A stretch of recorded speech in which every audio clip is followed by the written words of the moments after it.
இயேசு கிறிஸ்து நாமத்தில் இன்றைய ஓய்வு நாள் ஆராதனை காரணமாக நம் கண்களை ஒரு சில நிமிடங்கள் மூடி மௌனமாய் ஜெபிப்போம். மௌன ஜெபம்.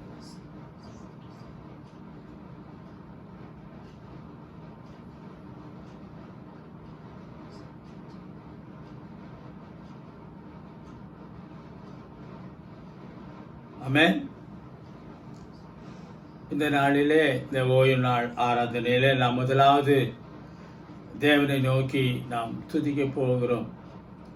அது துதிப்பது என்பது அவருடைய வார்த்தைகளை சொல்லி அவருடைய மேன்மைகளையும் அவருடைய வல்லமைகளையும் அவருடைய சர்வத்தை குறித்து சொல்லுகின்ற ஒரு காரியமாக இருக்கிறது. அதற்காக நாம் துதிக்குதங்கள் பாடல் புத்தகத்திலிருந்து ஒரு பாடலை நாம் பாடுவோம்.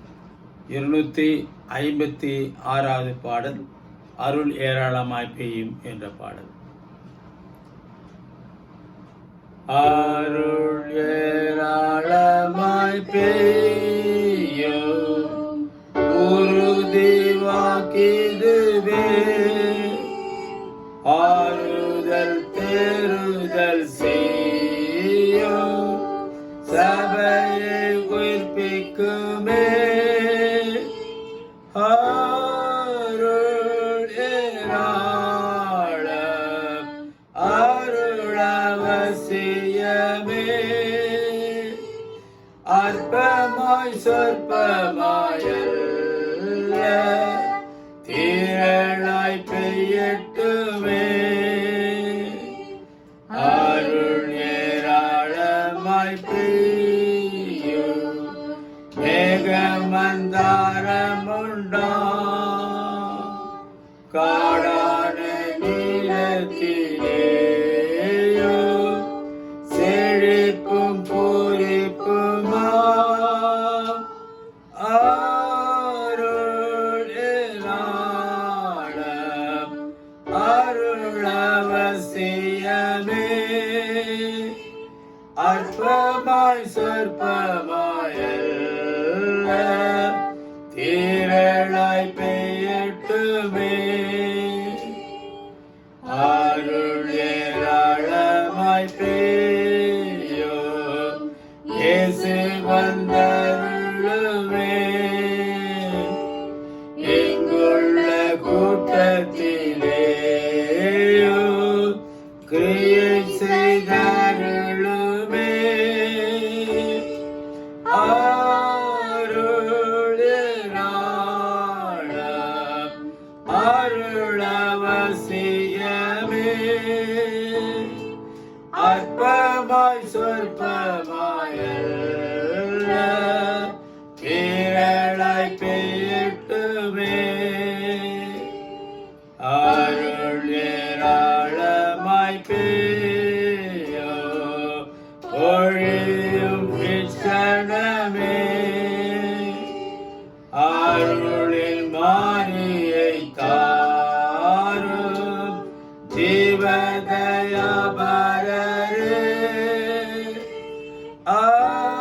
அருள் ஏராளம் அருள் அவசியமே, அற்பமாய் சொற்பமாயல்ல திரளாய் பெய்யட்டுமே.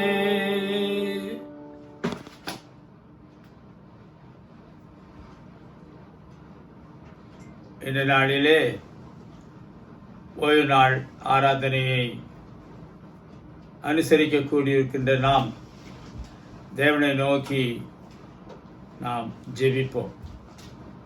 ஏனென்றால் தேவனாகிய கர்த்தர் இந்த ஓய்வு நாளை ஆசீர்வதித்து பரிசுத்தப்படுத்தி கொடுத்திருக்கிறார்.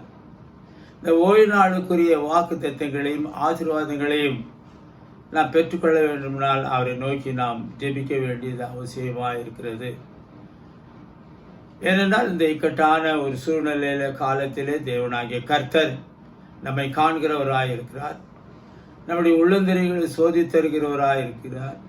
உள்ளத்தினுடைய வாஞ்சைகளையும் அறிகிற தேவனாய் இருக்கிறபடினாலே இந்த நாளிலே நடத்தப்படுகிற இந்த ஓய்வு நாளிலே அவருடைய பிரசன்னம், அவருடைய சமூகம், அவருடைய வழிநடத்துதல் ஒவ்வொருவரும் கூட இருக்க வேண்டுமாய் நாம் அவரை நோக்கி நாம் ஜெபிப்போம். இயேசு கிறிஸ்து நாமத்திலே நாம் ஜெபிப்போம் முழங்கால் படியிட்டு. ஹல்லேலூயா ஹல்லேலூயா ஹல்லேலூயா ரபரதல கலமகரதல உரபலதன கதிரபலபத துதுதி கரமரபகரதல கரதல கதி உரிவிரிதில கரம கதின கலகர தின துதுதுதுதுதுதுதுதி கமலகர ஹல்லேலூயா ரபரதன கலகர கதின மக்கர அன்பின் பரலோக தகப்பனே, அருமையான ஆசீர்வதிக்கப்பட்ட இந்த ஓய்வு நாள் ஆராதனைக்காய் உம்மை நோக்கி நாங்கள் பார்க்கிறோம் கர்த்தாவே. இந்த ஓய்வு நாள் ஆராதனையை அனுஷ்டிக்கும்படியாய் நீர் கர்த்தாவே வேதத்தினூடே உம்முடைய வார்த்தைகளை எங்களுக்கு பகிர்ந்து கொண்டிருக்கிறீர். இந்த ஓய்வு நாளிலே நாங்கள் பெறப்போகின்ற பரிசுத்தத்தையும் ஆசீர்வாதத்தையும் உம்முடைய சமூகத்திலே நாங்கள் கேட்டு பெற்றுக்கொள்ளக்கூடிய ஒரு சிலாக்கியமுள்ள நேரமாய் இந்த நேரத்தை உம்முடைய சமூகத்திலே ஏறெடுக்கிறோம். கேட்கிற எவனும் பெற்றுக்கொள்கிறான் என்கிற வாக்குத்தத்தத்தின்படி இந்த வேளையிலே உம்மை நோக்கி நாங்கள் இந்த ஆராதனை வேளையிலே இந்த பிரசன்னம் உடைய சமூகம் உடைய வழிநடத்துதல் எங்களோடு இருக்கட்டும். தொடர்ந்து பொறுப்பேற்றுக் கொண்டும் அப்பா, ஆலயங்கள் திறக்கப்படாவிட்டாலும் எங்களுடைய உள்ளங்கள் உடைய வார்த்தைகளுக்காக ஏங்கி திறந்து கிடக்கிறது. ஒவ்வொரு இல்லத்திலும் அப்படியாய் தேவ ஜனங்கள் ஏக்கத்தோடு வாஞ்சையோடு இந்த ஓய்வு நாள் ஆராதனையிலே உடைய வார்த்தைகளை கேட்க தங்களை முழுமையாய் ஒப்பு கொடுத்திருக்கிறார்கள். எனவே உடைய வார்த்தைகள் கர்த்தாவே விரைந்து கர்த்தாவே அவருடைய உள்ளங்களிலே இருக்கின்ற இந்த சூழ்நிலையை மாறத்தக்கதாகவும் விரைவிலே தேவனாகிய கர்த்தர் இந்த ஓய்வு நாள் ஆராதனை உடைய ஆலயத்திலே நடப்பிக்கத்தக்கதான ஒரு வாஞ்சியை மென்மேலும் அவர்களிடத்திலே நீர் உருவாக்கி இந்த வார்த்தைகளோடு கூட அவர்கள் இணைந்து அந்த வார்த்தைகளின்படி தங்களை இணைத்து கொண்டு செய்ய என் தேவனாகிய கர்த்தர் அவர்களுக்கு வேண்டிய ஆறுதலும் தேர்தலும் சமாதானத்தை தந்து உற்சாகமாய் உம்மை நோக்கி கர்த்தாவே ஜெபிக்கவும் உம்முடைய வார்த்தைகளை கேட்கும் தக்கதான சிலாக்கியத்தை தார். நீர் அப்படியாய் தரப்போருக்காய் ஸ்தோத்திரம். இயேசு கிறிஸ்துவின் நாமத்தில் ஆமென் ஆமென். இயேசு கிறிஸ்து நாமத்தில் நான் பேசுகிறேன். இன்றைய ஓய்வு நாள் ஆராதனையிலே நாம் தேவனுடைய ஒரு சில வார்த்தைகளை நாம் பகிர்ந்து கொண்டு நம்முடைய ஆவிக்குரிய உந்துதலுக்கு அது ஏற்ப நம்மை வழிநடத்தும் என்கின்ற ஒரு உள்ளார்ந்த உணர்வோடு கூட நாம் இப்பொழுது அவருடைய வார்த்தைகளுக்கு நாம் செவிசாய்ப்போம். என்ற காலகட்டத்திலே உங்கள் மத்தியிலே பேச போகிற இந்த வார்த்தைகள் இந்த சூழ்நிலைகளுக்கு ஏற்ப ஒரு உந்துதலையும் ஒரு ஆவிக்குரிய ஒரு உணர்வையும் பரிசுத்த ஆவியினுடைய அபிஷேகத்தையும் நாம் இன்னும் அதிகமாய் பெற்றுக்கொண்டு அவரோடு கூட நெருங்கி ஜீவிக்கிற ஒரு அனுபவத்தை இந்த வார்த்தைகள் உங்களுக்கு கொண்டு வரும் என்கின்ற ஒரு உணர்வோடு கூட இந்த வார்த்தைகளை உங்கள் மத்தியில் நான் பகிர்ந்து கொள்கிறேன். வேதத்திலிருந்து ஒரு வசனத்தை வாசிக்கும்படி கேட்டுக்கொள்கிறேன். 2 ராஜாக்கள் 7ஆம் அதிகாரம் 19ஆம் வசனம். அதற்கு அந்த பிரதானி தேவனுடைய மனுஷனுக்கு பிரதியுத்தரமாக, இதோ கர்த்தர் வானத்திலே மதகுகளை உண்டாக்கினாலும் இந்த வார்த்தையின்படி நடக்குமா என்று சொல்ல, இவன் இதோ உன்னுடைய கண்களினாலே அதை காண்பாய், ஆனாலும் அதிலே சாப்பிட மாட்டாய் என்றானே. இப்போது இங்கே நாம் பார்க்கிற இந்த வசனத்திலே தேவனாகிய கர்த்தர் இங்கே அவருடைய வல்லமையையும் அவருடைய கர்த்தத்துவத்தையும் அவருடைய வாக்குத்தத்தத்தை நிறைவேற்றுகிற ஒரு காரியத்தையும் நாம் இப்பொழுது தெரிந்து கொள்ளப் போகிறோம். இங்கே எலிசாவின் காலத்திலே நடந்த ஒரு சம்பவத்தை உங்கள் மத்தியிலே நான் பகிர்ந்து கொள்கிறேன். இந்த வசனத்திலே நாம் எதிர்பார்க்கக்கூடிய அல்லது தெரிந்து கொள்ள வேண்டிய மிக முக்கியமான ஒரு தலைப்பு எதுவாக இருக்கிறது என்றால், இந்த வார்த்தையின்படி நடக்குமா என்பதற்கு அது நடக்கும் என்பதை தேவனாகிய கர்த்தர் அறிவுறுத்துகிறார். அதை செய்து முடிக்கிறவராக இருக்கிறார். அதை குறித்தான காரியங்களை நாம் தியானிப்போம். எலிசாவுடைய நாட்களிலே நாம் பார்ப்போமானால் சிரியாவின் ராஜாவாகிய ஜோனத்தான் தன் இராணுவத்தை எல்லாம் கூட்டிக் கொண்டு வந்து சமாரியாவிலே அவன் முற்றுகை போட்டான் என்பதை நாம் பார்க்கிறோம். சமாரியாவிலே அவன் முற்றுகை போட்டதினாலே அங்கு ஒரு கொடிய ஒரு பஞ்சம் உருவாகிறது.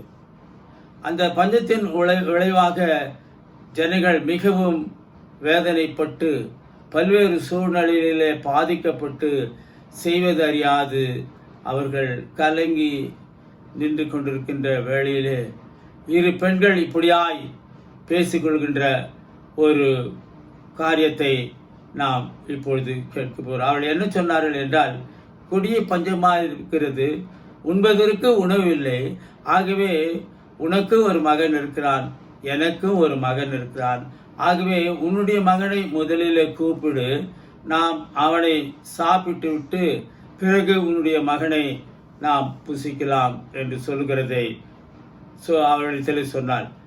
உடனே இதை கேட்டுக்கொண்டிருந்த ராஜாவின் பிரதானியானவர் மிகவும் சஞ்சலப்பட்டு இப்படிப்பட்ட ஒரு வார்த்தை ஏன் இப்படி பேசப்படுகிறது என்பதை அறிந்தான். அதே நேரத்தில் எலிசா தீர்க்கதரிசியானவர் சொல்கின்ற காரியம் எதுவா இருக்கிறது என்றால், அந்த வார்த்தைகளை கேட்ட ராஜா தன்னுடைய வஸ்திரங்களை கிழித்து கொண்டார். அவர் உள்ளே சென்று தன் சரீரத்தின் மேல் ரெட்டுடுத்தி கொண்டிருக்கிறதை ஜனங்கள் கண்டார். அந்த நேரத்திலே தானே அங்கே ராஜாவுடைய தீர்க்கதரிசியான எலிசா அவர்கள் பிரவேசித்து அங்கே சொல்லுகிறதை நாம் பார்க்கும் பொழுது, உண்மையிலேயே தேவனுடைய வாயாய் தீர்க்கதரிசிகள் இருக்கிறபடினாலே தேவனுடைய எண்ணங்களையும் இயக்கங்களையும் அவர் என்ன உரைக்கிறார், என்ன சொல்லுகிறார் என்பதையும் அவர்கள் தீர்க்கதரிசிகள் முன்னறிவிக்கிறதா இருக்கிறபடினாலே அங்கே எலிசா தீர்க்கதரிசி சொல்லுகிறதை நாம் பார்ப்போம். எலிசா, கர்த்தருடைய வார்த்தையை கேளுங்கள், நாளைக்கு சமாரியாவில் வாசலிலே ஒரு மரக்கால் கோதுமை ஒரு சேக்கலுக்கு, 2 மரக்கால் வார்கோதுமை ஒரு சேக்கலுக்கும் விற்கப்படும் என்று சொன்னார். இந்த வார்த்தைகள் பஞ்ச காலத்திலே இந்த வார்த்தைகள் மிகவும் ஒரு உத்வேகத்தையும் ஒரு ஆச்சரியத்தையும் ஒரு அதிசயத்தையும் விளைவிக்கக்கூடியதாக இருக்கிறது. ஏனென்றால் பஞ்ச காலத்திலே உணவு பற்றாக்குறை என்பது மிக மிக ஒரு கடினமாக இருக்கிறது. ஆனால் எலிசா அவருடைய அந்த வார்த்தைகளை அங்கிருந்து கேட்ட அந்த ராஜாவின் பிரதானி என்ன சொல்கிறான் என்றால், இதோ கர்த்தர் வானத்தில் மதகுகளை உண்டாக்கினாலும் இப்படி நடக்குமா என்று கேட்கிறதை நாம் பார்க்கிறோம். அதற்கு எலிசா என்ன சொல்கிறார் என்றால், உன் கண்களினாலே நீ காண்பாய், ஆனால் அதிலே நீ சாப்பிட மாட்டாய் என்றான். அதிலே 7ஆம் அதிகாரத்திலேயே 20ஆம் வசனத்தை வாசிங்கள்.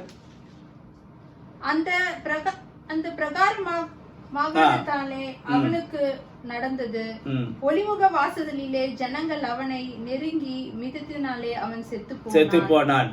அந்த வார்த்தையை அங்கே பிரதானியானவன் சொன்ன உடனே எலிசா சொல்ற ஒரு வார்த்தை, அது அவன் நம்பாததுனாலே ஒவ்வொரு வார்த்தையும் தேவனிடத்திலிருந்து தீர்க்க தரிசனமாய் உரைக்கிற அந்த வார்த்தையை அவன் எதிர்த்து பேசினான். தேவனுடைய வார்த்தையை அவன் நம்பவில்லை, தீர்க்கதரிசி சொன்னதையும் அவன் கேட்கவில்லை. ஆகவே அவன் சொன்ன அந்த வார்த்தைகளை அவன் அசட்டை தேவனுடைய மேலே இருக்கக்கூடிய அந்த விசுவாசத்தை அவன் வருதிக்காமல் இருந்தபடினாலே இந்த ஒரு மரக்கால் ஒரு சேக்கலுக்கும் 2 வார்கோதுமை ஒரு சேக்கலுக்கு கிடைக்கும் என்று சொன்னதை அவன் நம்ப முடியாதனாலே நீ காண்பாய், ஆனாலும் அதில் பிரவேசிக்க மாட்டாய் என்று சொன்னவுடனே அவனுக்கு அங்கே பிரதானியானவன் அங்கே அந்த நெரிசலிலே அவன் இறந்தான் என்பதை நாம் பார்க்கிறோம். கர்த்தருடைய வார்த்தை உங்களிடத்திலே வரும்போது எந்த விதமான சந்தேகப்படாமல், எந்த விதமான கேள்வியும் கேள்விகளும் கேட்காமல் விசுவாசத்தோடு ஏற்றுக்கொள்வதற்கு நாம் எப்பொழுதும் தயாராக இருக்க வேண்டும். ஏனென்றால் தேவனால் கூடாத காரியம் ஒன்றுமில்லை. தேவனால் எல்லாம் ஆகும். ஏனென்றால் வானமும் பூமியும் ஒழிந்தாலும் தேவனுடைய வார்த்தைகள் ஒருபோதும் ஒழிந்து போவதில்லை என்று வேதம் ஆணித்தரமாக பதிவு செய்திருக்கிறதை நாம் பார்க்கிறோம். ஆக நாம் அதை விசுவாசிக்கும் போது கர்த்தர் உங்களுடைய விசுவாசத்தை அவர் கனப்படுத்துவதா இருக்கிறது மட்டுமல்ல, அதை மேலே முழு நம்பிக்கை விசுவாசத்தை வைக்க வேண்டும். இல்லாவிட்டால் இந்த ராஜாவினுடைய பிரதானிக்கு ஏற்பட்ட அதே ஒரு சம்பவம் நம்முடைய வாழ்க்கையிலும் ஏற்படும் என்பதிலே எந்த விதமான சந்தேகம் இல்லை. ஆகவே தேவனுடைய பிள்ளைகள் எப்போதும் தேவனுடைய வார்த்தைகளுக்கு, அவருடைய வாக்குத்தத்தங்களுக்கு நாம் எப்பொழுதும் கீழ்ப்படிந்து அதை நாம் விசுவாசிக்கும். என்னால் உண்மையை நீ விசுவாசித்தால் தேவனுடைய மகிமையை காண்பான். விசுவாசிக்கிறவனுக்கு எல்லாம் கூடும் என்ற வேத வார்த்தைகளை நாம் அறிந்திருக்கிறோம். அதற்கு பின்னர் என்ன நடந்தது என்று நாம் பார்க்கும். என்னால் ஆண்டவர் வாசிங்கள் 2 ராஜாக்கள் 7ஆம் அதிகாரம் 6-7 வசனங்கள். ஆண்டவர் சீரியரின் இராணுவத்திற்கு ரதங்களின் இரைச்சலையும் குதிரைகளின் இரைச்சலையும் மகா இராணுவத்தின் இரைச்சலையும் கேட்க பண்ணனித்தினால் அவர்கள் ஒருவரை ஒருவர் நோக்கி, இதோ நம்மிடத்தில் போருக்கு வர இஸ்ரவேலின் ராஜா ஏத்தியரின் ராஜாக்களையும் எகிப்தியரின் ராஜாக்களையும் நமக்கு விரோதமாக கூலி பொருத்தினதினால் என்று சொல்லி. இங்கே நாம் பார்க்கிறோம், தேவனாகிய கர்த்தரை நாம் சார்ந்து வாழும்போது, அவரை உறுதியாய் பற்றி கொள்ளும் பொழுது, அவருடைய மேல் நம்பிக்கை வைத்து அவரிடத்திலே நாம் எந்த ஒரு காரியத்தை நாம் சொன்னாலும் அல்லது கேட்டாலும் அல்லது விண்ணப்பித்தாலும் தேவனாகிய கர்த்தர் அவருடைய பிள்ளைகளுக்கு முழுமையாய் எல்லாவற்றையும் செய்து முடிக்கிறவராய் இருக்கிறார். வேதம் சொல்லுகிறது, நான் உங்களுக்காக எல்லாவற்றையும் செய்து முடிப்பேன் என்று. தேவனுடைய பிள்ளைகள் எதை கேட்டாலும் என் தேவனாகிய கர்த்தர் எப்பொழுதுமே அதற்கு செவி சாய்க்காமல், எப்படி நம்முடைய பிள்ளை ஏதாவது கேட்டால் நான் அவன் மீது பாசம் செலுத்தி அவனை நேசித்து அவனுடைய விருப்பத்தையும் அவருடைய ஏக்கத்தையும் அவருடைய வாஞ்சையை நிறைவேற்றுகிறோமோ, அப்படிதான் நம்முடைய பரம தகப்பனாகிய நம் தேவனாகிய கர்த்தரிடத்தில் நாம் எதை கேட்டாலும் அவர் இல்லைனாது நமக்கு அவர் வாரி வழங்குகிறவராக இருக்கிறார். இங்கே பார்ப்போம். ஏனால் இந்த சமாரியாவிலே முற்றுகை போட்டு வந்த அந்த பெனதாத் ராஜாவினுடைய இராணுவங்கள் நிறைந்ததாக இருந்தது. ஒரு பக்கம் குதிரைப்படை, இன்னொரு பக்கம் இராணுவம், இன்னொரு பக்கம் ரதங்கள், இப்படியாய் சூழ இருந்த போதிலும் கூட இங்கே சமாரியாவிலே அவரை எதிர்த்து நிற்கத்தக்கதான ஒரு ஸ்லாக்கியமோ அதற்குரிய தகுதிகளோ அதற்குரிய படைபலமோ இல்லை. ஆனால் தேவனாகிய கர்த்தர் அவர் விசுவாசித்தபடினாலே அவர் செய்த மிக பெரிய ஒரு காரியம் எதுவாக இருந்தது என்றால், ஒரு மகா பெரிய ஒரு இரைச்சலை உருவாக்கினார். அந்த இரைச்சலை கேட்ட பெனதாத்தினுடைய படைகள் ஒருவருக்கொருவர் பேசிக்கொண்டதை நாம் இவருடைய வேதத்திலே நாம் வாசித்தோம். அவர்கள் என்ன சொன்னார்கள் என்றால், இதோ நம்மிடத்திலே போருக்கு வர எகிப்தியர் ஏத்தியருடைய ராஜாக்களையும் நமக்கு விரோதமாக ஏற்படுத்தினான் சொல்லி தங்கள் கூடாரங்கள், குதிரைகள், கழுத்துக்களை எல்லாம் விட்டு தன்னுடைய பிரான் தப்ப அவர்கள் எல்லோரும் அந்த யுத்த களத்திலிருந்து அவர்கள் ஓடி போனார்கள் என்று நாம் பார்க்கிறோம். தேவனாகிய கர்த்தர் செய்கின்ற காரியங்கள் அவர் அதிசயங்கள் அற்புதங்களாகவும் நம்ப முடியாத ஒரு சூழ்நிலையிலே தேவனாகிய கர்த்தர் நமக்கு பெரிய காரியங்கள் செய்கிறவராக இருக்கிறார். இப்படிப்பட்ட ஒரு இரைச்சலை அவர்கள் கேட்ட உடனே ஏத்தியரையும் எகிப்தியரையும் ராஜாக்களையும் தனக்கு உடன் சேர்த்து கொண்டு மிகப்பெரிய ஒரு இராணுவத்தோடு கூட தன்னை நோக்கி வருகிறார் என்று கேட்ட அவர்கள் உடனே எல்லாவற்றையும் விட்டு அவர்கள் தங்களுடைய பிராணன் தப்பு ஓடி போனார்கள் என்று நம்ம பார்க்கிறோம். பிறகு என்ன நடந்தது? உடனே அங்கே சமாரியாவில் இருந்த அனைத்து இராணுவமோ இல்லை மற்ற ஜனங்களெல்லாம் ஓடிப்போய் அந்த பெனதாத்தினுடைய இராணுவத்தார் விட்டு சென்ற அனைத்து பொருள்களையும் இவர்கள் அங்கே எடுத்துக்கொண்டார்கள் என்பதை நாம் பார்க்கிறோம். எடுத்துக்கொண்டது மட்டுமல்ல, இந்த மிகப்பெரிய ஒரு பஞ்ச காலத்திற்கு ஏற்ற அநேக உணவுப் பொருட்களையும் அவர்கள் விட்டு சென்றிருக்கிறார்கள் என்பதை நாம் பார்க்கிறோம். எனவே தேவனாகிய கர்த்தர் ஒரு வார்த்தை சொல்வாரானால் அந்த வார்த்தையை அவர் கண்டிப்பாக நிறைவேற்றுகிற தேவனாய் இருக்கிறார். என்னாகமம் 23ஆம் அதிகாரம் 10வது வசனம் இப்படியாய் சொல்லுகிறது, பொய் சொல்ல தேவன் ஒரு மனுஷன் அல்ல, மனமாற அவர் ஒரு மனுபுத்திரன் அல்ல, சொல்லியும் செய்யாதிருப்பாரோ வசனித்தும் நிறைவேற்றாதிருப்பாரோ என்ற வாக்குத்தத்தத்தை நாம் பார்க்கும்போது அந்த தேவன் சொல்லியபடியே நம்முடைய தேவைகளை எல்லாம், நம்முடைய பிரச்சனைகளை எல்லாம், நம்முடைய போராட்டங்களை எல்லாம் அந்த தேவனாகிய கர்த்தர் முன்னின்று நமக்காக யுத்தம் செய்கிற தேவனாய் இருக்கிறார் என்பதை நாம் மறந்து விடக்கூடாது. ஆகவே தீர்க்கதரிசியானவன் சொன்ன அந்த வார்த்தைகளின்படியே அங்கே நிகழ்ந்தது. அதன் மூலமாக சமாரியார்களுடைய பாதுகாக்கப்பட்டார்கள். அவர்கள் எல்லாவற்றிலும் போதுமான அளவுக்கு அவர்கள் எந்த அளவிலே அங்கே பஞ்சத்தால் வாடினார்களோ அதே பிரகாரமாக எலிசா தீர்க்கதரிசி அவர்கள் சொன்ன அந்த காரியமாகப்பட்டது. அங்கே ஒரு சேக்கலுக்கு ஒரு மரக்கால் கோதுமையும், ஒரு சேக்கலுக்கு 2.5 கிலோ சேக்கல் வார்கோதுமையும் அங்கே கிடைத்தது என்பதை பார்க்கிறோம். எனவே கர்த்தருடைய வார்த்தைகள் ஒன்று சொல்வார்கள், அது உண்மையிலே நிறைவேறும் என்பதிலே எந்த விதமான சந்தேகமில்லை. எலியா தீர்க்கதரிசி சொன்ன பிரகாரம் அங்கே ஒரு சேக்கலுக்கு கோதுமையும், ஒரு சேக்கலுக்கு 2 வார்கோதுமையும் கிடைத்தது. அதன் மூலமாக தேவனாகிய கர்த்தர் தன்னுடைய வார்த்தையை அங்கே நிறைவேற்றினார் என்பதை நாம் பார்க்கிறோம். இந்த காலகட்டத்திலே நாம் பார்க்கும்பொழுது உலகம் பூராவும் மிகப்பெரிய ஒரு பேரழிவை சந்தித்து கொண்டிருக்கிறது.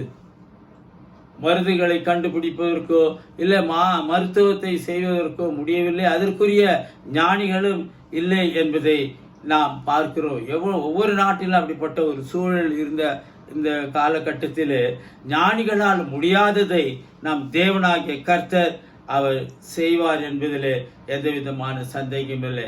தானியேல் 2ஆம் அதிகாரம் 3ஆம் வசனம், ராஜா அவர்களை நோக்கி, தானியேல் 2ஆம் அதிகாரம் 3ஆம் வசனம், ராஜா அவர்களை நோக்கி, ஒரு சொப்பனம் கண்டேன், அந்த சொப்பனத்தை அறிய வேண்டும் என்று என் ஆவி எனக்குள்ளே கலங்கினது என்றான் என்று நாம் பார்க்கிறோம். இங்கே பார்க்கும் என்னால் பாபிலோனை அரசாண்ட நேபுகாத்நேச்சார் என்ற ராஜா தான் கண்ட சொப்பனத்திற்கு அவர்தம் அதற்கேற்ற ஒரு அர்த்தத்தை அறிந்து கொள்ள வேண்டும் என்ற உணர்வோடு கூட தன் நாட்டில் இருந்த சாஸ்திரிகளையும் ஜோசியர்களையும் சூனியக்காரர்களையும் கல்தேயரையும் அழைத்து நான் கண்ட சொப்பனம் என்ன என்பதை அறிந்து கொண்டு அதனுடைய அர்த்தத்தையும் சொல்ல வேண்டும் என்று அவர்களுக்கு கட்டளையிட்டான். ஆனால் ராஜா தான் கண்ட சொப்பனம் என்ன என்பதை அவராலே சொல்ல முடியவில்லை. ஒருவேளை அவர் கண்ட அந்த சொப்பனத்தை மறந்து விட்டாரோ என்னவோ. அநேகரும் அப்படி அந்த ராஜ்யத்தில் இருக்கிற அனைத்து சாஸ்திரிகள், ஞானிகள், கல்தேயர்கள், சூனியக்காரர்கள் எல்லாரும் வந்து அவரிடத்தில் கேட்கும்போது ராஜா அவர்களுக்கு சரியானபடி பதில் சொல்லவில்லை. அதற்கு பதிலாக அவர்களை பார்த்து மிக உக்கிரத்தோடு, நீங்கள் சொப்பனத்தையும் அதன் அர்த்தத்தையும் எனக்கு அறிவியாமற் போனால் துண்டித்து போடப்படுவீர்கள், உங்கள் வீடுகள் எல்லாம் எருக்களமாக்கப்படும் என்றார். அப்போது அந்த நாட்டிலே தானியேல் என்கின்ற ஒரு இஸ்ரவேலனாகப்பட்டவன் அடிமையாக அங்கு கொண்டு செல்லப்பட்டான். 4 பேர்களை கொண்டு சென்றார்கள். அதிலே தானியேல் என்பவன் மிகவும் சிறந்த ஞானியாய் இருந்தான். காரணம் என்றால் அவன் தேவனோடு கூட அதிகமாய் நெருங்கி ஒரு ஆழமான ஐக்கியத்தை வைத்து கொண்டு தேவனுக்கு விரோதமாக, தேவனுக்கு ஏற்புடையில்லாத, தேவன் விரும்பாத காரியங்களை எல்லாம் தன்னை விடுத்து அவன் மிக பரிசுத்தமாய் தன்னை பேணி பாதுகாத்து கொண்டதினாலே அவன் இப்ப தேவனுடைய அநேக காரியங்களிலே மறைபொருளுக்கு அவன் அர்த்தத்தை சொல்லக்கூடிய ஒரு சிலாக்கியம் படைத்தவனா இருந்தபடினாலே இப்படி இந்த அனைவரும் அதற்கேற்ற அந்த சொப்பனத்துக்குரிய அர்த்தத்தையும் சொல்ல முடியாதபடினாலே அவர்கள் அனைவரையும் கொலை செய்வதற்காக அழிப்பதற்காக அவன் கட்டளையிட்டான். இதை கேள்விப்பட்ட தானியேல் தன்னுடைய உடன் நண்பர்களையும் அழைத்து கொண்டு இப்படி நம்மை போன்றவர்களவா இங்கே இருக்கிறவர்கள் அவர்களுக்கு ஒரு அழிவு வருகிறது என்றால் அதை நாம் பார்த்து கொண்டு இருக்கக்கூடாது என்பதற்காக அவன் என்ன செய்தான் என்றால் தன்னுடைய தேவனாகிய கர்த்தரிடத்திலே அவன் இந்த காரியத்தை குறித்து முழுமையாக அப்படி பாதபடியில் அமர்ந்து ஜெபித்தான் என்பதை நாம் பார்க்கிறோம். ஏனென்றால் அவன் கர்த்தர் மேலே அளவற்ற ஒரு விசுவாசம் வைத்து இருக்கிறபடினாலே தேவனாகிய கர்த்தர் மறைபொருளை குறித்து பரலோக தேவனாகிய கர்த்தர் தமக்கு அதற்குரிய அர்த்தத்தை சொல்லுவார் என்கின்ற ஒரு உணர்வோடு கூடிய தன்னுடைய தோழர்களையும் அழைத்து கொண்டு அவன் தேவனிடத்திலே இரவிலே அனைவருமாய் சேர்ந்து இந்த காரியத்தை குறித்து தேவனுடைய சமூகத்திலே அவர்கள் ஏற்படுத்தி சொல்லிய போது தேவனாகிய கர்த்தர் அந்த சொப்பனத்தினுடைய அர்த்தத்தை அதனுடைய மறைபொருளை அவர் வெளிப்படுத்தினார் என்பதை நாம் பார்க்கிறோம். மத்தேயு 10ஆம் அதிகாரம் 26ஆம் வசனம் என்ன சொல்கிறது என்றால், மத்தேயு 10:26, அங்கே வெளியாக்கப்படாத மறைபொருளும் இல்லை, அறியப்படாத ரகசியமும் இல்லை என்று அங்கே நம்ம வாசிக்கிறோம்.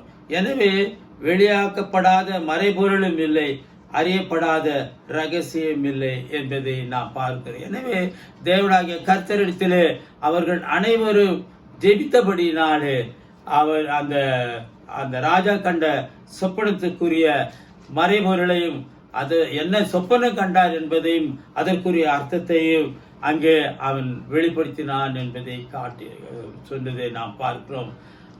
தானியேல் அங்கே இருக்கக்கூடிய எல்லா ஞானிகளிலும் 10 மடங்கு அதிகமான ஞானத்தை பெற்றவனாக அவன் இருந்தான் என்பதை நாம் பார்க்க. ஆகவே தேவனாகிய கர்த்தர் அநேக வெளிப்பாடுகளையும் மறைப்பொருளையும் அவர்களுக்கு அறிவித்தான் என்பதை நாம் பார்க்கிறோம்.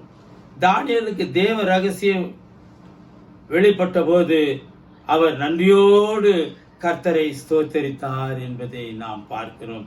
தானியேல் 2ஆம் அதிகாரம் 20 22 வசனத்தை நாம் தியானிப்போமானால் எந்த அளவுக்கு தானியேல் தேவனோடு கூட நெருங்கி தேவன் செய்த பலத்த காரியங்களுக்காக அவன் நன்றி செலுத்தினான் என்பதை நாம் பார்க்கிறோம். வாசிக்க கேட்போம். தானியேல் 2ஆம் அதிகாரம் 20 22. பின்பு தானியேல் சொன்னது, தேவனுடைய நாமத்துக்கு என்றென்றைக்கும் உள்ள சதா காலங்களிலும் ஸ்தோத்திரம் உண்டாவதாக. ஞானமும் வல்லமையும் அவருக்கே உரியது.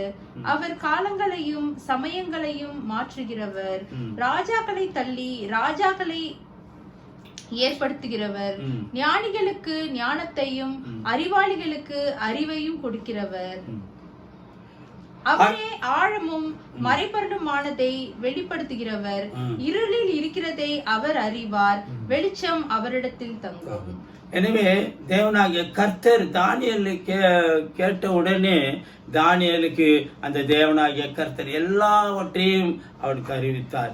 ஏனால் இந்த காலகட்டத்தில் நாம் ஒவ்வொரு காரியத்திற்கும் இதை செய்வதற்கு அதை செய்வதற்கு இதை கண்டுபிடிப்பதற்கு இதற்கு மாற்று காரியங்கள் ஏதாவது இருக்கிறதா என்பதை யோசித்து கொண்டிருக்கின்ற வேளையிலே இப்படிப்பட்ட ஞானிகள் நமக்கு அவசியமா இருக்கிறது. பட் அந்த ஞானிகள் தேவனோடு கூட நெருங்கி ஜீவிக்கிறவர்களா இருக்க வேண்டும்.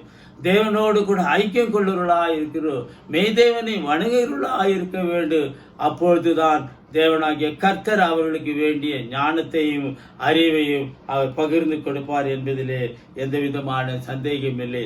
கொலோசியர் 2ஆம் அதிகாரம் 3ஆம் வசனத்தை நாம் பார்க்கும் பொழுது, கிறிஸ்துவுக்குள் ஞானம் அறிவு என்பவைகளாகிய பொக்கிஷங்கள் எல்லாம் அடங்கியுள்ளது.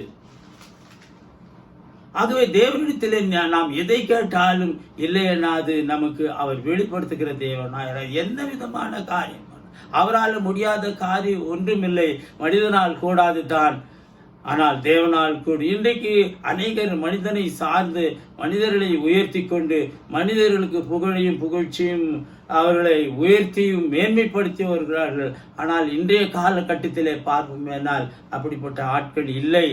ஏனென்றால் ஒரு மெய்தேவனோடு கூட நெருங்கி ஜீவிக்கிற ஒரு ஆழமான ஐக்கியத்தை கொண்ட ஞானிகள் இல்லை. காரணம் என்னவென்றால் தேவனோடு கூட அவர்கள் நெருங்கி இருக்கிறவர்கள், தேவனுடைய வார்த்தைகளாய் இருக்கிறவர்கள், தீர்க்கதரிசனமாய் தனக்கு உகந்தவர்களுக்கு அவர் வெளிப்படுத்துகிறவர்களாய் இருக்கிறார் என்பதிலே எந்த விதமான சந்தேகம் இல்லை. எனவே இங்கே சாலமோன் அரசாளும் போது அவன் என்ன கேட்டான் என்றால், தான் அரசாளுகின்ற இந்த ராஜ்யத்தில் உள்ள அனைத்து ஜனங்களுக்கு வேண்டிய ஞானத்தை கேட்ட ராஜாக்களாக இருந்தால் வேறு ஏதாவது தன்னுடைய சுயநலத்திற்காக ஐஸ்வர்யமும் ஆசீர்வாதமும் வேணும் என்று கேட்பார்கள். ஆனால் இங்கே சாலமோன் என்ன தேவனிடத்தில் கேட்டார் என்றால், இந்த ஜனங்களை நான் முறையாய் ஒழுங்காய் அவர்களை ஆட்சி பரிபாலனம் பண்ணணும், ஆட்சி செய்ய வேண்டும், அவருடைய தேவைகள் நான் சந்திக்கணும், அவருடைய தேவைகளை எல்லாம் நான் நிறைவேற்றணும், அவர்களுக்கு நல்ல பல சீர்திருத்தங்களை செய்ய வேண்டும் என்பதற்குரிய ஞானத்தை கேட்டார். அந்த ஞானத்தை கேட்ட உடனே தேவனாகிய கர்த்தர் அவருக்கு ஞானத்தை மட்டுமல்ல நிறைய ஆசீர்வாதங்களையும் கொடுத்தார் என்பதை நாம் பார்க்கிறோம். எனவே தேவனுடைய பிள்ளைகள் நமக்கு எது தேவையாக இருந்தாலும் நாம் தேவனிடத்திலே கேட்கும் போது அவர் அனைத்தையும் நமக்கு வெளிப்படுத்துகிற தேவனாய் இருக்கிறார். அது மட்டுமல்லாமல் இப்படியாய் அந்த தானியேல் ராஜாவினுடைய பாபிலோன் ராஜாவாகிய நேபுகாத்நேச்சாருடைய சொப்பனங்களையும் அதனுடைய அர்த்தத்தையும் அவன் சொல்லியபடினாலே தானியேல் பாபிலோன் மாகாணம் முழுமையாக அதிகாரியாக அவன் நியமித்தான். சகல ஜனங்களின் மேலும் அவன் அதிகாரியாக நியமித்ததோடு மட்டுமல்லாமல் எல்லாவற்றிலும் அவன் சிறந்து விளங்கினான். தேவனுடைய நன்மதிப்பை அவன் பெற்றுக்கொண்டு அந்த பாபிலோனிலே அவன் சிறந்து விளங்கினான் என்பதை நாம் பார்க்கிறோம். எனவே தேவனுடைய பிள்ளைகள் எப்பொழுதும் தேவனை சார்ந்து தேவனிடத்திலே கேட்கும்போது அவர் எல்லாவற்றையும் நமக்கு பகிர்ந்து அளிக்கக்கூடிய தேவனாய் இருக்கிறார் என்பதிலே எந்த விதமான சந்தேகம் இல்லை. அடுத்ததாய் நாம் பார்க்கும்போது ராஜாவில் கூடாதுதான், ஆனால் நாம் ஆராதிக்கிற தேவனாலே கூடும். அநேகர் பெரிய பெரிய பொறுப்பில் இருக்கக்கூடியவர்களை நம்பி இவரால் முடியும் அவரால் முடியும் என்று ஏமாந்து போய் விடுகிறார்கள். ஆனாலும் தேவனாகிய கர்த்தரை சார்ந்து வாழும்போது அவரிடத்திலே நாம் எதை கேட்டாலும் அவர் நமக்கு கொடுக்கிறவராயிருக்கிறார். எந்த சூழ்நிலையில் எந்த பிரச்சனை என்னாலும் தீர்வுக்கு அந்த தேவனாகிய கர்த்தரே விடிவெளியா இருக்கிறார் என்பதை நாம் மறந்து விடக்கூடாது. இங்கே ராஜாவால் கூடாதது தேவனால் எப்படி கூடியது என்பதை நாம் பார்ப்போம். தானியேல் 6ஆம் அதிகாரம் 14ஆம் வசனம், தானியேல் 6ஆம் அதிகாரம் 14ஆம் வசனம் இப்படியா சொல்லுகிறது.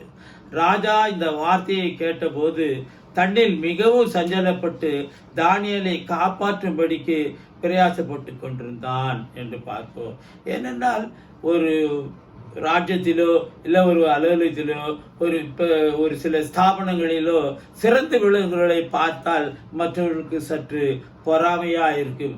அவர்கள் உயர்த்தப்பட்டு விட்டார்களே, அவர்களுக்கு தான் எல்லா கனமும் மகிமையும் எல்லா ஐஸ்வர்யமும் இப்படியாய் அவர்கள் எல்லாவற்றிலும் உயர்த்தப்படுகிறார்களே, நாம் ஏன் இல்லை என்கின்ற ஒரு உள்ளார்ந்த உணர்வு ஏற்படும். அப்படித்தான் தானியேல் வாழ்ந்த காலத்தில் கூட அந்த நாட்டில் இருக்கக்கூடிய அநேகருக்கு இவர் இப்படியாய் இந்த பாபிலோன் மாகாணத்துக்கே அதிகாரியாய் நியமிக்கப்பட்டது கஷ்டம், அவர்களுக்கு பொறுக்க முடியவில்லை. ஆகவே அவரை எந்த விதத்திலாவது தேவனுக்கு எதிராய் கொண்டு வர வேண்டும் என்ற உணர்வு இருந்தது. மாபெரும் வல்லரசாக மேதிய பெர்சிய சாம்ராஜ்யங்கள் திகழ்ந்தது. அதில் தரியு ராஜா மேதியனாய் இருந்து சர்வ அதிகாரத்திற்கும் அவனே பொறுப்பாளியாக இருந்தார். ஆனாலும் அவர் தானியேல் மீது அதிகமான கரிசனை அக்கறை கொண்டவராக இருந்தார். காரணம் என்னவென்றால் தானியேலுக்கு ஒரு விசேஷ விதமான ஆவி அவரிடத்தில் இருந்தபடினாலே அவன் மென்மேலும் இன்னும் உயர அவன் எல்லா பதவிகளும் பொறுப்புகளும் அவனுக்கு கொடுக்கப்பட்டது. ஆக ஒரு சாம்ராஜ்யத்திலே நாம் எடுத்துக்கொண்டோம் என்றால் சக்கரவர்த்தி தான் மிக பெரியவராக இருப்பார். அவரை எதிர்த்தோ அவரை மீறியோ எந்த காரியத்தை செய்ய முடியாது. ஏன்னா எல்லா சட்டத்திட்டங்களும் அவருக்கு உட்பட்டதாக இருக்கும். அவர் என்ன நினைத்தாலும் அதை செய்ய முடியும். ஆகவே இந்த இருக்கிறவர்கள் தேவனுடைய விஷயத்திலே கண்டுபிடிக்கும் முகாந்திரத்தின்படி எப்படியாவது தானியேலை பழிவாங்க வேண்டும் என்று நினைத்து இருந்தவர்கள் ஒரு காரியத்தை செய்தார்கள். ஒரு ஆலயத்தை உருவாக்கி அந்த ஆலயத்திலே ஒரு பெரிய சிலையையும் உருவாக்கி அதன் மூலம் அதை வணங்க வேண்டும், அதை அபிஷேகிக்க வேண்டும், அதனிடத்திலே எல்லா விண்ணப்பங்களும் வேண்டுதலும் செய்ய வேண்டும் என்பதாய் ராஜாவினிடத்திலே ஒரு பத்திரம் எழுதி வாங்கி கொண்டார்கள்.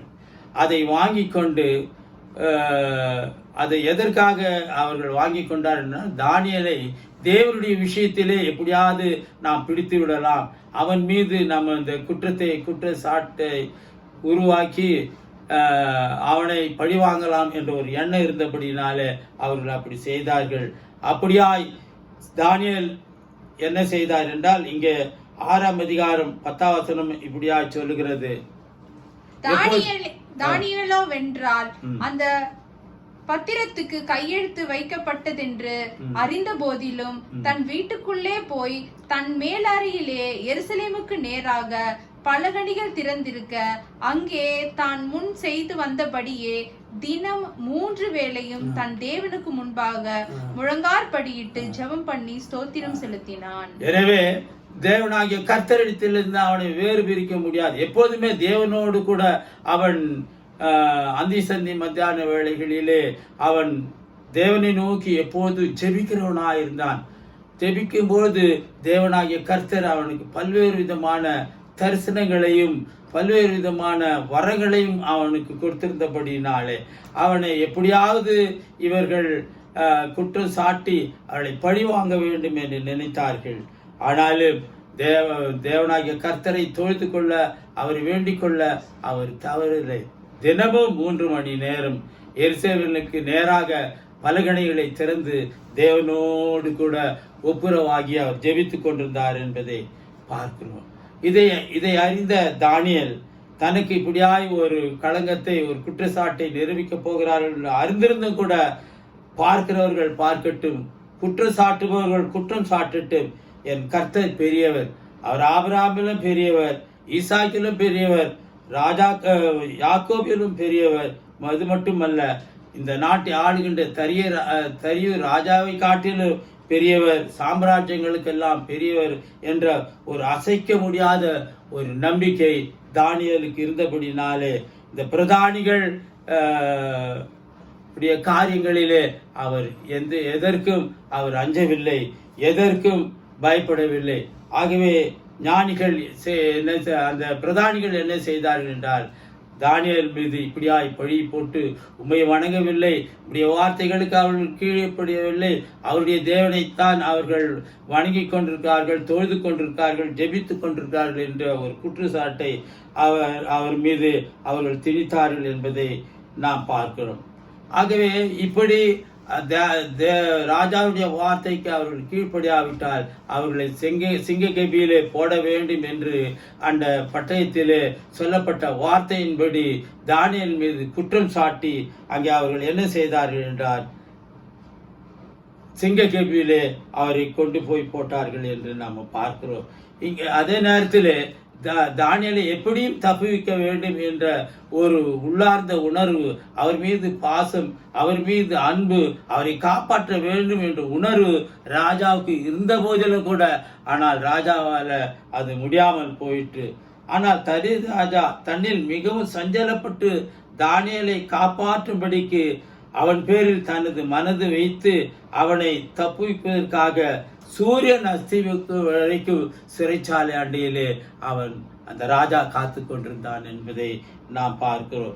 தானியேலுக்கு தெரியும், கர்த்தரால் முடியும், ராஜாவால் அப்படி சட்டத்தால் முடியாததை இயலாததை தேவனாகிய கர்த்தர் அவர் ராஜாதி ராஜாவும் கர்த்தாதி கர்த்தாவும் தேவாதி தேவனாக இருக்கிறார் என்பதை அவன் அறிந்திருக்கிறபடினாலே கண்டிப்பாக அந்த தேவனாகிய கர்த்தர் தன்னை காப்பாற்றுவார் என்று அசைக்க முடியாத நம்பிக்கையில அவன் வாழ்ந்தபடியினாலே அந்த சிங்கக்கேபியில போட்டு கூட அந்த சிங்கங்கள் அவரை எதையும் ஒன்றும் செய்யாது அங்கே அவர் காப்பாற்றப்பட்டார் என்று வேதத்திலே நாம் பார்க்கிறோம். பிறகு ராஜா தான் நினைத்தபடியே அங்கே தானியேல் எல்லா விதத்திலும் அவருடைய தேவனாலே காப்பாற்றப்பட்டார் என்பதை அறிந்து தேவன் பேரிலே அந்த ராஜாவுக்கு அசைக்க முடியாத ஒரு நம்பிக்கையும் விசுவாசத்தை ஏற்படுத்தி தானியேலுக்கு கூட இன்னும் அதிகமான ஒரு பதவியையும் பொறுப்புகளையும் கொடுத்து அவனை உயர்த்தினார் என்பதை நாம் பார்க்கிறோம்.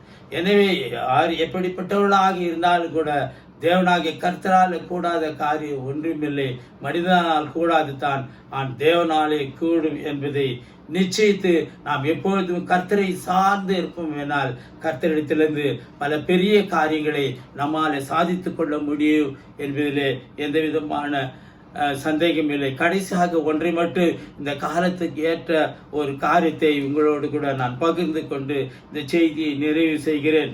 மருத்துவர்களால் கூடாதது. அநேக வைத்தியர்களை மிகவும் வருத்தப்பட்டு மார்க்கு 5:26 இப்படியா சொல்லுகிறது. நாம் வாசிக்க கேட்போம். நானே வாசிக்கிறேன். அநேக வைத்தியர்களால் மிகவும் வருத்தப்பட்டு தனக்கு உண்டானவைகளை செலவழித்து ஏதாகிலும் குணமடையாமல் போனது. சற்று கூட அந்த குணம் கிடைக்கவில்லை. பல்வேறு விதமான மருத்துவர்கள், திறமையான மருத்துவர்கள், பேரு புகழ் பெற்ற மருத்துவர்கள் பல்வேறு விதமான சிகிச்சைகள் பெற்று கூட அவராலே அந்த வியாதியிலிருந்து அவளுக்கு சுகம் கிடைக்கவில்லை என்று மார்க் 5:26 நாம் பார்த்தோம்.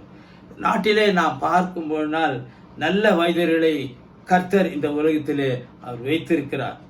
அநேக விஞ்ஞானிகள் இரவு பகலாக பாடுபட்டு வியாதிகளை குணமாக்கக்கூடிய மருந்துகளை கண்டுபிடித்திருக்கிறார்கள். இன்றைய சூழ்நிலையில கூட இந்த கொரோனா வியாதியினாலே உலகமெங்கும்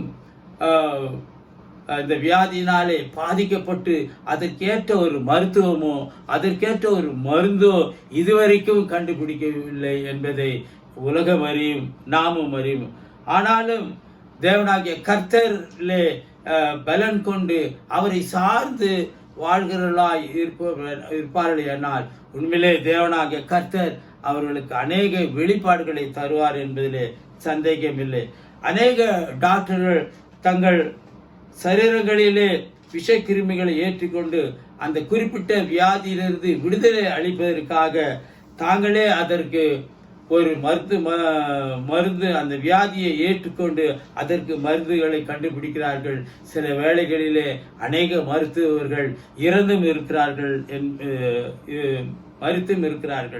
எனவே மருந்துகளால் கட்டுப்படுத்த முடியாத பல நோய்கள் இன்றைக்கு இருந்து கொண்டிருக்கின்றன. உதாரணமாக சொல்ல போனால் இன்றைய காலகட்டத்தில் இருக்கிற இந்த கொரோனா விஷக்கிருமி பாதிக்கப்பட்டு அதனாலே எந்த விதமான பல்வேறு நாடுகளிலே பல்வேறு மருத்துவ விஞ்ஞானிகள் மருந்துகள் இதுவரைக்கும் கண்டுபிடிக்க முடியவில்லை.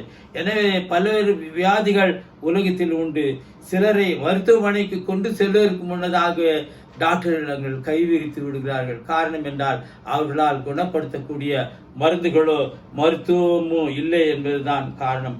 ஆனால் டாக்டரால் முடியாததை நாம் ஆராதிக்கிற தேவனாலே கர்த்தராலே முடியும் என்பதிலே எந்த விதமான சந்தேகம் இல்லை. ஆகத்தான் உலகம் பூரா இருக்கிற தேவனுடைய பரிசுத்தவான்கள் அவருடைய ஊழியர்கள் இன்றைக்கு ஒவ்வொரு நாளும் இரவு பகலுமாக தேவனை நோக்கி அவர்கள் ஜெபித்துக் கொண்டிருக்கிறார்கள். ஏனென்றால் மருத்துவர்களால் கூடாதுதான் தேவனால் கூடும். ஏனென்றால் தேவனாகிய கர்த்தர் ஒருவரே அதற்குரிய ஞானத்தையும் அறிவையும் புத்தியும் கொடுக்கக்கூடியவராய் இருக்கிறபடினாலே அவர் மூலமாகத்தான் இதற்கு ஒரு விடிவு, இந்த கொள்ளை நோயிலிருந்து ஒரு ஒழிப்பு வரும் என்பதை நாம் எதிர்நோக்கி தேவனை நோக்கி நாம் ஜெபித்துக் கொண்டிருக்கிறோம். எனவே தேவனாகிய கர்த்தர் நோக்கி நாம் ஜெபிப்போமேனால் கண்டிப்பாக தேவனாகிய கர்த்தர் இந்த வியாதிக்கு, இந்த விஷக்கிருமி மீண்டும் தொடாதபடி, பரவாதபடி தேவனாகிய கர்த்தர் இந்த மருத்துவத்தையும் மருந்து பொருளையும் கண்டுபிடித்து கொடுப்பார் என்பதிலே சந்தேகமே இல்லை. அதற்கு எடுத்தாக ஒரு காரியத்தை நான் வேதத்திலிருந்து நாம் பகிர்ந்து கொள்வோம். எசேக்கியா ராஜாவுக்கு வந்த வியாதி மரணத்துக்கு ஏதுவானதா இருந்தபடினாலே எப்பேற்பட்ட வைத்தியர்களையும் மருத்துவ நிபுணர்கள் ராஜா என்று சொல்லும் பொழுது அவருக்கு அநேகரை தெரியும். ராஜா என்று சொன்ன உடனே பரிந்து அவருக்காக தங்களை முழுமையாய் ஒப்பு கொடுத்த ராஜா என்கின்ற ஒரு அடிப்படையிலே நல்ல மருந்துகளையும் மருத்துவங்களையும் கொடுத்து அவராலே அதை அவர்களால் காப்பாற்றப்பட முடியவில்லை. ஆனால் தீர்க்கதரிசியாகி ஏசையா கூட சொன்னார், நீங்கள் ஒரு அத்திப்பழத்தினுடைய அடையை கொண்டு வந்து கொடுங்கள், அதை சாப்பிட்டாரானால் அவர் சுகமாகி விடுவார் என்று. ஆனாலும் அப்படியும் அவர் சுகம் கிடைக்கவில்லை. ஆனால் ஒன்று மட்டும் எசேக்கியேலுக்கு தெரியும், அது என்னவென்றால் நாம் தேவனிடத்திலே போவோம், தேவனிடத்திலே கேட்போம். அவர் ஒருவரே எல்லாவற்றையும் செய்து முடிக்கிறவராக இருக்கிறார். அவரால் கூடாத காரியம் இல்லை, அவர் எல்லாவற்றையும் செய்து முடிப்பார் என்பதை ஆய்ந்தறிந்து தேவனாகிய கர்த்தரிடத்திலே அவன் போய் ஜெபித்தான் என்பதை நான் பார்க்கிறோம். ஏசாயா தீர்க்கதரிசியின் புத்தகம் 38ஆம் அதிகாரம் 3ஆம் வசனம். கர்த்தாவே, நான் உமக்கு முன்பாக உண்மையும் மனம் உத்தமமாய் நடந்து உமது பார்வைக்கு நலமானதை செய்தேன் என்பதை நினைந்தருளும் என்று விண்ணப்பம் பண்ணி எசேக்கியா மிகவும் அழுதான். ஒன்று, அதை அவர் ஒருவரே தெரிந்து கொண்டார். இவ்வளவு பெரிய மருத்துவர்கள், இவ்வளவு பெரிய வைத்தியம், இவ்வளவு பெரிய சிகிச்சையெல்லாம் பெற்று கூட தன்னாலே தன்னை தற்காத்து கொள்ள முடியவில்லையே என்ற ஒரு உணர்வோடு கூட கடைசியாக தேவனுடைய பாதபடியிலே அமர்ந்து அவர் ஜெபிக்க ஆரம்பித்து விட்டார். ஏனென்றால் எல்லாவற்றிலும் தேவனுக்கு பிரியமான காரியங்களை அவர் செய்தபடியினாலே தேவனோடு கூட நெருங்கி ஜீவிக்கிற ஒரு ஆழமான ஐக்கியத்தை வைத்துக் கொள்வதோடு மட்டுமல்ல, தேவன் பிரியப்படுகின்ற காரியங்களை எப்போது அவரோடு நெருங்கி ஜீவிக்கிற ஒரு ஆழமான ஐக்கியத்தை வைத்துக் கொண்டபடினால அவர் சொல்கின்ற ஒவ்வொரு வார்த்தையும், கர்த்தாவே, நான் உனக்கு முன்பாக உண்மையும் உத்தமமாய் நடந்து உமது பார்வைக்கு நலமானதை செய்தேன் என்பதை நீர் நினைத்தருளும் என்று வேண்டிக் கொண்ட அந்த வார்த்தைகள் தேவனுடைய உள்ளத்தை உருக செய்தது. தேவன் அவர் மீது வைத்த அந்த அன்பின் உணர்வுகள் இன்னும் அதிகமாய் அவரை தாக்கியது உள்ளத்தாலே.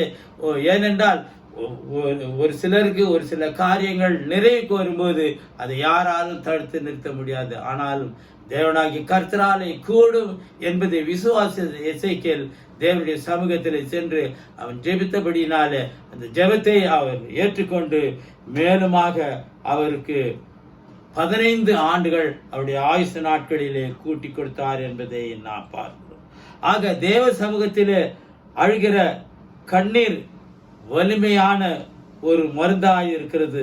எல்லா மருந்துகளை பார்க்கலும், மருத்துவர்களை பார்க்கலும் நாம் கண்ணீரோடு கூட தேவனுடைய சமூகத்திலே அவருடைய ஆலோசனைக்காக அவரை நோக்கி நாம் ஜெபிக்கும் போது தேவனாகிய கர்த்தர் உண்மையிலே நம்முடைய விண்ணப்பங்களுக்கு, நம்முடைய வேண்டுதலுக்கு அவர் செவி சாய்க்கிறவராயிருக்கிறார். எனவே தேவனுடைய பிள்ளைகள் அது எப்பேற்பட்ட வியாதியாய் வந்தாலும் சரி, நாம் அதை குறித்து கவலைப்படாமல், அதை குறித்து அஞ்சிடாமல் தேவனை சார்ந்து தேவனிடத்திலே நாம் ஒப்புரவாகி அவரை நாம் வேண்டிக் கொள்ளும் போது அந்த தேவனாகிய கர்த்தர் அனைத்தையும் ஏற்ற காலத்திலே நமக்கு செய்து முடிக்கிற தேவனாய் இருக்கிறார். எசேக்கியேல் எப்படியாய் தன்னுடைய வியாதியிலிருந்து விடுபட்டு மேலும் 15 ஆண்டுகளுக்கு அவருடைய ஆயுசு நாட்களை நீட்டிக்கொண்டாரோ, அப்படியாய் தேவனுடைய பிள்ளைகளாகிய நாமும் எந்த ஒரு காரியமா இருந்தாலும் தேவனை நோக்கி நாம் ஜெபிப்போம். தேவன் பலத்த காரியங்களை நமக்கு செய்ய வல்லவராக இருக்கிறார் என்பதை நாம் மறந்து விடக்கூடாது. ஆகவே இந்த தலைப்பிலே நாம் கேட்ட அந்த வார்த்தைக்கு இதோ உங்களுக்கு பதிலை நான் தந்து விட்டேன். இந்த வார்த்தையின்படி நடக்குமா என்றால் அது நடக்கும். ஏனென்றால் விஞ்ஞானிகளால் முடியாதது மருத்துவர்களால் முடியாதது, ராஜாவால் முடியாதது, நம்முடைய ராஜாதி ராஜாவும் கர்த்தாதி கர்த்தாவும் தேவாதி தேவனுமாய் இருக்கிற நம் தேவனாகிய கர்த்தரை நோக்கி நாம் ஜெபிப்போமானால், அவரிடத்திலே நம்முடைய விண்ணப்பங்களையும் வேண்டுதலையும் நாம் ஏறெடுப்போமானால், உண்மையிலேயே அந்த தேவனாகிய கர்த்தர் நமக்காக யாவற்றையும் செய்து முடிப்பார். ஒரே ஒரு வசனத்தை மட்டும் நாம் சொல்லிவிட்டு இந்த செய்தியை நிறைவு செய்கிறேன். 1 ராஜாக்கள் 8ஆம் அதிகாரம் 56ஆம் வசனத்திலே, அவர் தம்முடைய தாசனாகிய மோசேயை கொண்டு சொன்ன அவருடைய வார்த்தைகளில் எல்லாம் ஒரு வார்த்தை ஆனாலும் தவறி போகவில்லை. ஆகவே தேவனுடைய வார்த்தைகள் ஒவ்வொன்றும் கிறிஸ்து இயேசுவுக்குள்ளாக ஆமென்றும் ஆமென் என்று இருக்கிறபடினாலே நாம் தேவனை நோக்கி விசுவாசத்தோடு கூட நாம் எல்லா காரியங்களையும் அவருடைய பாதபடியில வைப்போம். அவரால் கூடாத காரியம் என்று அவரால் எல்லாம் கூடும் என்று நிச்சயித்து நாம் தொடர்ந்து இந்த இக்கட்டான சூழ்நிலையில கடினமான காலத்தில் வாழ்ந்து கொண்டிருக்கிற அவரை நம்பி நாம் ஜீவிப்போம். இப்பொழுது துதிக்குதங்கள் பாடல் புத்தகத்திலிருந்து ஒரு பாடலை நாம் பாடி இந்த ஆராதனையை நிறைவு செய்வோம். பாடல் 259வது பாடல்.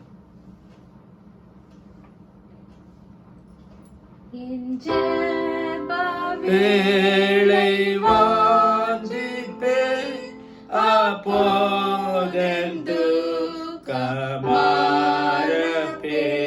பிதாவின் பாதம் பணிவே என்னாசையாவும்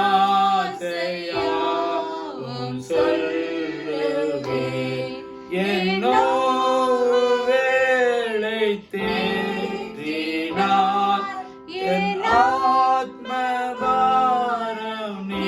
நீக்கினார் ஒத்தாசை பெற்று தேறினேன் பிசாசை வென்று ஜெயித்தேன் என் ஜெப வேளை வாஞ்சிப்பேன் மாதாழ்மையோடு பிரார்த்திப்பேன் மன்றாட்டை கேட்போர் வருவார் பேராசீர்வாதம் தருவார் வாக்கின் மேல் விசுவாசமாய் என் பாதம் தேடு ஊக்கமாய் என்றோர்க்கென்னோவை சொல்லுவேன் இவ்வேளையை நான் வாஞ்சிப்பேன் என் ஜெப வேளை வாஞ்சிப்பேன் ஆனந்த களிப்படைவேன் பிஸ்காமி மேலேறுவேன் என் மோட்ச வீட்டை நோக்குவேன் இதேகத்தை விட்டேகுவேன் வாழ்வை பெறுவேன் பேரின்ப வீட்டில் வசிப்பேன் வாடாத கிரீடம் சூடுவேன். நாம் கண்களை மூடி தேவனாகிய கர்த்தரை நோக்கி நாம் ஜெபிப்போம். கேட்ட இந்த செய்திகளுக்கு ஏற்ப நம்மை நாமே முழுமையாய் தேவனுடைய கர்த்தரை ஒப்பு கொடுத்து நாம் நம்முடைய எல்லா காரியங்களையும் அவரிடத்திலே நாம் கேட்போம் என்னால், விண்ணப்பமாக நாம் தெரிவிப்போம் என்னால், அந்த தேவனாகிய கர்த்தர் நம்மை எல்லாவற்றிலிருந்து விடுவித்து நமக்கு ஜெயத்தை கொடுக்க வல்லவராயிருக்கிறார். அந்த ஒரு நிச்சயத்தோடு கூட இந்த காலத்திலே நாம் அவரை நோக்கி நாம் ஜெபிப்போம். எந்த பிரச்சனையா இருந்தாலும், எந்த போராட்டமாக இருந்தாலும், எந்த பிசாசுடைய இடர்பாடுகள் இருந்தாலும் கர்த்தரை நோக்கி நாம் ஜெபிப்போம். இயேசு கிறிஸ்து நாமத்திலே நாம் ஜெபிப்போம். ஹல்லேலூயா. ரபலதல கதலப உரபகதின கரபதல ஷபலபலதன கபலல ஜரல கர்தின வகதல கதில வகரதல கரதல பலகரஷ ஹல்லேலூயா. ஹல்லேலூயா. நமக்கரதல ஷபரபலபல எங்கள் அன்பின் பரலோக தகப்பனே, இந்த வேளையிலே கூட கர்த்தாவே உடைய வார்த்தைகளை நாங்கள் பகிர்ந்து கொண்டோம்.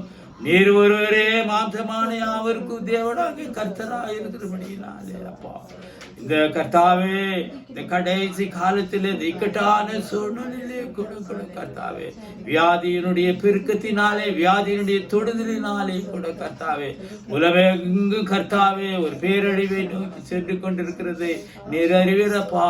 எனவே உமாலே கூடாத காரியம் ஒன்றுமில்லை, உமாலே ஆகும் கூட கர்த்தாவே என்பதை நிச்சயத்து உடைய கருத்திலே முழுமையாய் நாங்கள் ஒப்பு கொடுக்கிறோம் கர்த்தாவே. பல்வேறு விதமான இடர்பாடுகள், பல்வேறு விதமான கர்த்தாவே பிரச்சனைகள், போராட்டங்கள், வேதனைகளோடு கூட வாழ்ந்திருக்கக்கூடிய இந்த காலகட்டத்திலே என் தேவனாகிய கர்த்தர் நாங்கள் அனைவரும் உண்மையே நோக்கி பார்க்கிறோம். உமாலே கூடும், உமாலே கூடாத காரியம் ஒன்றுமில்லை என்பதை நாங்கள் விசுவாசித்து எல்லாவற்றையும் கருத்துல நாங்கள் ஒப்பு கொடுக்கிறோம் கர்த்தாவே. எங்களுடைய ஆத்ம பாரத்தை நீக்குகிறீர், எங்கள் நோய் வேளைகளிலே எங்களை தேட்டுகிறீர், எங்களுடைய எல்லா தேவைகளையும் நீர் நிறைவு செய்கிற தேவனாய் இருக்கிறபடினாலே நோக்கி நாம் ஜெபிக்கிறோம் கர்த்தாவே. நீரே ஏற்ற வேளையிலே நேர்த்தியாய் எங்களுக்கு எல்லாவற்றையும் செய்து முடிக்கிற தேவனாய் இருக்கிறபடினாலே அதை நாங்கள் நிச்சயித்து அதை விசுவாசித்து நம்பிக்கையோடு கூட நம்முடைய கருத்துல நாங்கள் ஒப்பு கொடுக்கிறோம். ஒவ்வொரு குடும்பத்தையும் தனித்தனி ஆசீர்வதியும். காலைகள் திறக்கப்படாவிட்டாலும் ஒவ்வொரு இல்லங்களிலும் வார்த்தைகளை கேட்டுக் கொண்டிருக்கிற ஒவ்வொருவருக்கு வேண்டிய தைரியத்தையும் சமாதானத்தையும் சந்தோஷத்தையும் நிறைவாய் தந்து அவருடைய தேவைகளை எல்லாம் நிறைவு செய்து அவர்களால் கூடாத காரியங்கள் நம்முடைய சமூகத்தில் ஏறெடுக்கும் போது அவைகளை எல்லாம் நிறைவேற்றி நேற்று மின்று மாறாத இருக்கிற என் தேவனாகிய கர்த்தர் நீர் சதா காலங்களிலும் எங்களோடு கூட உயிரோடு கூட இருக்கிற தேவனாய் இருக்கிறபடினாலே எல்லாவற்றையும் எங்களுக்கு செய்து முடிக்கும்படி என் தேவனாகிய கர்த்தர் இயேசு கிறிஸ்து நாமத்திலே நாங்கள் ஜெபிக்கிறோம். எல்லாவற்றையும் நிறைவேற்றுகிறோம். துதிகன மகிமை முக்கூறுவதற்கு ஏறெடுக்கிறோம். எங்கள் ரட்சகர் மீட்பெருமாகிய இயேசு கிறிஸ்து நீ நாமத்தில் ஜெபம் கேளுமே. கர்த்தருடைய ஜெபத்தை ஏறெடுப்போம். பரமண்டலத்தின் பிதாவே, உம்முடைய நாமம் பரிசுத்தப்படுவதாக, உம்முடைய ராட்சியம் வருக, உம்முடைய சித்தம் பரம்பரை செய்து போல பூமியிலே செய்யப்படுவதாக. அன்றுள்ள ஆகாரத்தை எங்களுக்கு தாரும். எங்களுக்கு விரோதமாய் குற்ற செயல் மன்னிக்கிறது போல எங்கள் பாவங்களுக்கு மன்னி. எங்களை சோதனைக்குள் பிரவேசிக்க பண்ணாமல் தெரிவித்துக் கொள்ளும். என்னுடைய ராட்சமும் வல்லமையும் மகிமையும் என்றென்றைக்கும் உடையவளே. ஆமேன் ஆமேன்.